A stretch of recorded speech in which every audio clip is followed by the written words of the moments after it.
प्रेमियों, सत्संग वचनों को हमेशा सामने बैठ कर सुनना चाहिए, ताकि उन वचनों का असर तुम्हारे मन पे पड़े।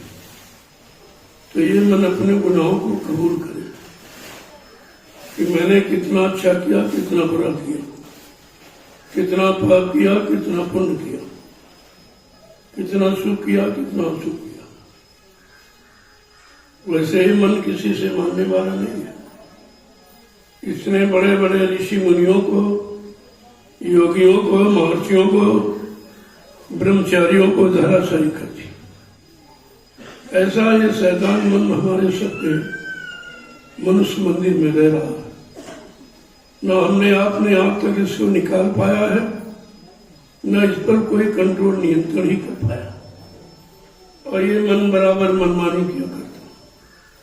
जब जैसी इच्छा, वासना, तमन्ना उठी इसके अंदर, तो हमारे आप के शरीर को साथ में लेकर अगर काम की इच्छा हुई तो काम की इच्छा को पूरी करा लिया, क्रोध की इच्छा हुई तो क्रोध की इच्छा को पूरी करा लिया, लोभ मोह अहंकार की इच्छा हुई तो लोभ मोह अहंकार को पूरा करा लिया। और हम आप इसका कुछ नहीं कर सकते। अंदर बैठा, इधर उधर दूर नहीं, कहीं अंदर बैठा हुआ, लेकिन अंदर जाने का रास्ता नहीं मालूम। इसका ध्यान मन पर कंट्रोल नियंत्रण कैसे किया जाए वो युक्ति नहीं मालूम।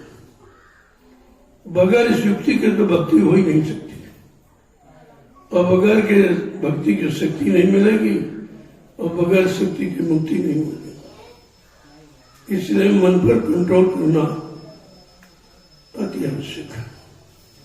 कुछ नहीं करना, केवल मन पर कंट्रोल। कलयुग में केवल कोई साधना नहीं। संत महापुरुषों ने कहा, बड़ा बैरी है मन घट में, इसी को जीतना कठिन। पढ़ो तुम इसी के पीछे, और सभी जतन तजना।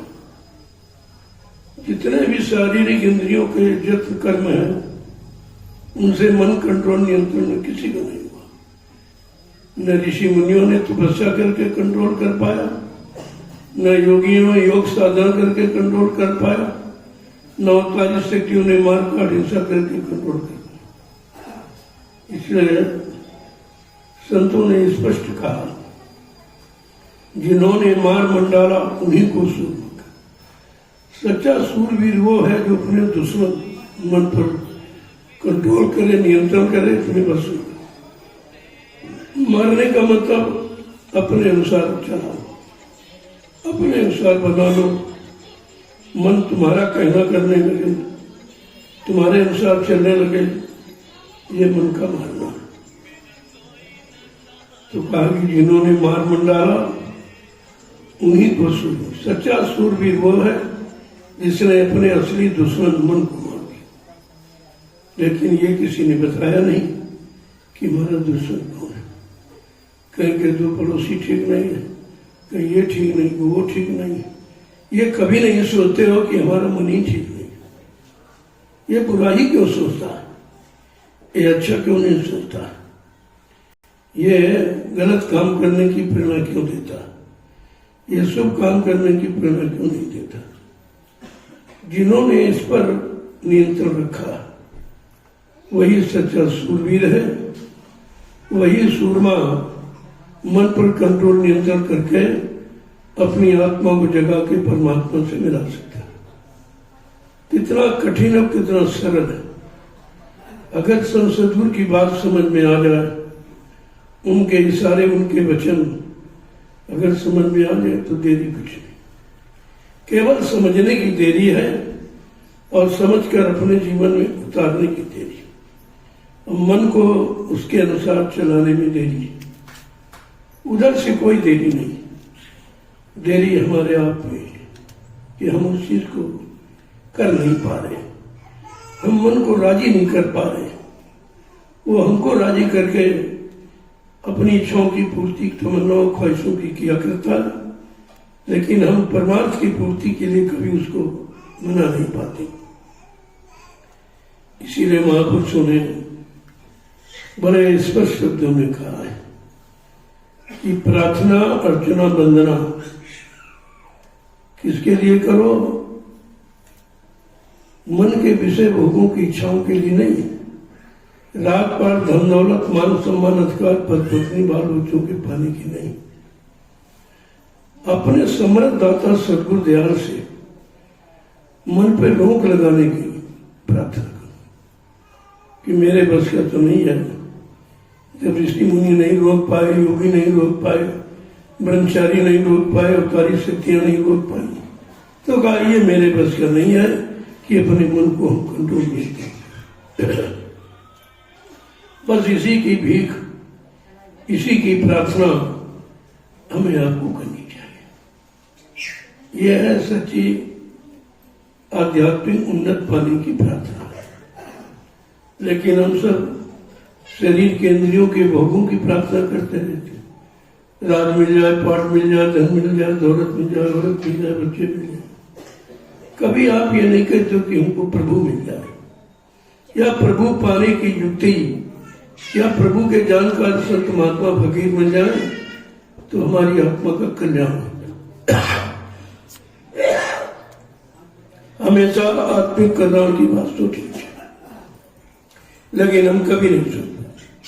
जो सोचना चाहे उससे बहुत दूर है, जो नहीं सोचना चाहे उसी में रात दिन समय खराब करते। तो महापुरुषों ने एक ही इशारा करके संत मत के प्रेमियों के लिए एक ही प्रार्थना अर्जुन मिन्नत का संकेत किया कि तुम्हें क्या कहना चाहिए, क्योंकि कलयुग में समर्थ दाता दयालु सदगुरु आए जो किसी युग में नहीं आए। जब किसी युग में आए नहीं थे तो उन युगों में जीवात्माओं का कल्याण भी नहीं हुआ। हाँ, राजपाट धन दौलत मान सम्मान अधिकार दिलाने वाले आए, ये काल का सामान है, उसी सामान को हम मांगते रहे और मांग कर उसी में फंसते रहे। लेकिन किसी ने आत्म कल्याण की बात न बताई है और न किसी ने मांगी है। दोनों चीजें। जय गुरुदेव नाम प्रभु का। किसी शुभ काम को करने के पहले हमारी ये धार्मिक परंपरा है, सनातन पराविद्या है, ऋषि मुनि महात्माओं की युक्ति है कि हम कोई अच्छा काम, शुभ काम, संसार का, शरीर का, परिवार का, खेती, दुकान, दफ्तर, बिजनेस, व्यापार का करते हैं अपने मजे धर्म के मुताबिक। सभी लोग अपने अपने देवी देवता, इष्ट परमात्मा, खुदाकार, भगवान गुरु का नाम लेके ही करते। ऐसा क्यों करते कि हम उनसे आत्मिक बल चाहते, हम उनसे आत्मिक धन चाहते हैं, और तो किसी बात है नहीं। तो संत महापुरुषों ने कहा जब कलयुग में आए, देखो सतयुग में तो अवतार हुआ, लेकिन काल अवतार, त्रेता में भी काल अवतार हुआ, द्वापर में भी काल अवतार हुआ, लेकिन आज बड़े सौभाग्य से कलयुग के जीवों के लिए सतयुग अवतार, संत अवतार। अब संतों का आगमन क्यों हुआ? काल शक्तियों का तो इतिहास पढ़ के जान लेते हो कि मार काट हिंसा करने के लिए आए, ये धर्म की स्थापना करने आए, दुष्टों का संहार करने आए, भक्तों की शरीर मदद करने आए। लेकिन कलयुग में संत अवतार किसलिए आया, उसके बारे में पहली बात तो हमें विश्वास होना चाहिए कि अवतार का मतलब क्या। अवतार जो अब तुमको तार दे, पार कर दे, उद्धार कर दे, उसे अवतार कहते। लेकिन ये सब कल के अवतार थे, ये काल के अवतार थे, ये पार